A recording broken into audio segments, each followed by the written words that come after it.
Essay 14. How to Prepare the Mind for Success by Thomson J. Hudson. Since psychology has been elevated to the rank of an inductive science, that is to say, since the psychologist has learned to rely upon facts demonstrable by experiment, rather than upon pure speculation, the ubiquitous charlatan has reaped a rich harvest in a congenial field, especially since experimental psychology has, more or less, clearly, revealed and differentiated two existing states of human consciousness. The success of the aforesaid charlatan has been unlimited. Taking advantage of the popular recognition of man's mysterious subjective powers, and especially of the now well-recognized fact that he can be healed of his infirmities by the induction of appropriate attitudes of mind, he has assumed and proclaimed that he can mend his estate by the same process. Hence, we find the advertising columns of newspapers filled with offers to treat the poor for success, for prosperity, for wealth offering, in short, to convert every clodhopper into a Napoleon of finance, and every tramp into a millionaire. To do such advisors justice, their treatments do no harm, and their advice is often good. The latter may be summed up in this sentence: maintain, always, a cheerful, hopeful, but determined attitude of mind. But there is nothing in it either occult or new. Every bootblack has learned that that is the only course by which he can get a job. Moreover, he has learned that the only way to retain a customer is by giving him a good shine. In other words, he has learned that vitally important business axiom that a cheerful and hopeful attitude of mind attracts custom, and a conscientious performance of duty retains it. The point I wish to make is that there is nothing occult in the new psychology. It furnishes no new rules for preparing the mind for success.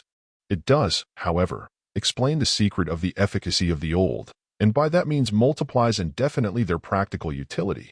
What is of equal importance is that a knowledge of the causes which promote the efficiency of certain aphorisms or rules of conduct also reveals the fact that there are certain other popular aphorisms that are vicious to the last degree. For instance, Shakespeare has inflicted an incalculable amount of injury upon the human race by the promulgation of the following: "There is a tide in the affairs of men, which, taken at the flood, leads on to fortune, omitted. All the voyage of their life is bound in shallows and in miseries." It is safe to say that this passage has produced more vagrants and tramps than has any other equal number of words in any language.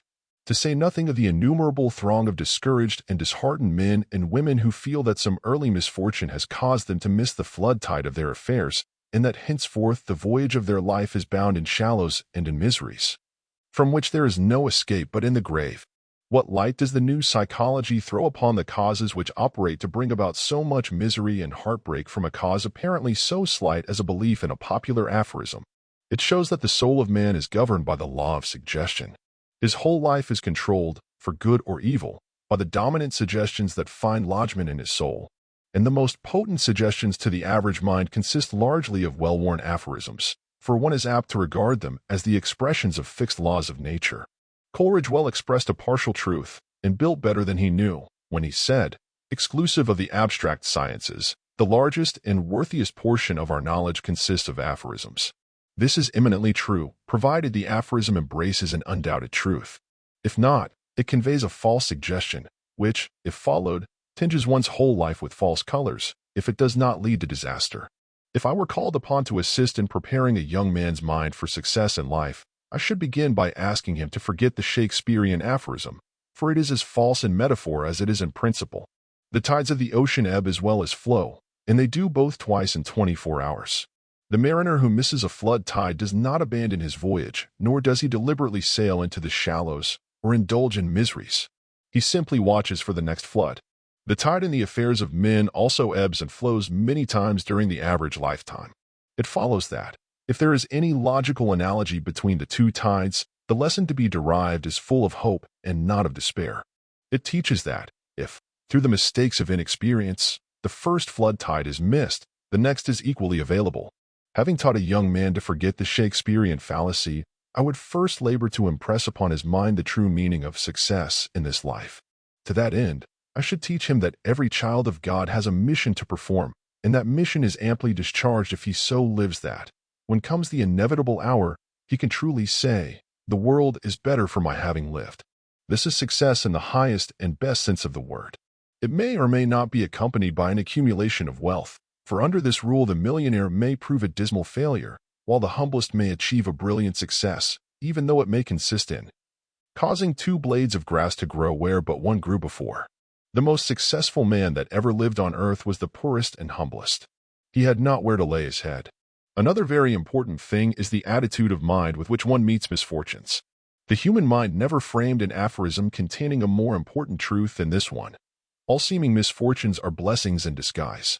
There is but one qualification necessary to render this aphorism of universal validity, namely, one must have performed his whole duty in the premises. That is to say, if he does all that he can, honestly and honorably, to avert a threatened calamity, you will find that, if he yields not to discouragement or despair when the catastrophe comes, it will invariably prove to have been a blessing. Seeming calamities are often the result of one's having mistaken his calling, and it frequently happens that the best part of one's lifetime is spent in a vain search for the work which the Lord gave him to do. But, if courage is not lost, and his career is characterized by industry and integrity, he is sure to find it at last. He can then look back upon his past life and see cause to thank God for every seeming misfortune as fervently as for every season of prosperity, for he will then realize that each has constituted a step in the pathway leading to his true sphere of usefulness. The same rule holds good when one is striving to attain a coveted object of ambition or of emolument. If he does all that he can, consistently with perfect integrity, to attain the object, he may well rejoice at his own failure, for he will certainly realize, in due time, that it constituted an important factor in the attainment of the highest success possible within his legitimate sphere of activity. All this, as before intimated, is dependent upon the attitude of mind with which one meets misfortune. To use homely phrase, he must not lose his grip, if he would transmute failure into success or snatch victory from the jaws of defeat.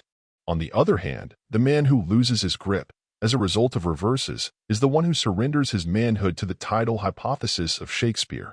Necessarily, all the future of his life's voyage is bound in shallows and in miseries. The psychological principle involved has already been stated. The trend of the life of each individual is due to the dominant suggestions that find lodgment in his soul.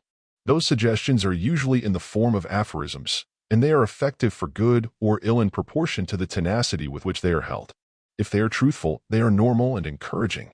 If false, they are abnormal and disheartening, for they vitiate thought and poison the psychological fountain of success. This does not necessarily imply special providences, for it is but another way of saying that the man who lives a normal life and performs his whole duty to his fellow men has not only placed himself in harmony with his earthly environment, but with the infinite mind from which his own is an emanation. When that harmony has been achieved by man, he has discovered his place in nature and the perennial fountain of success. End of the essay. End of the book.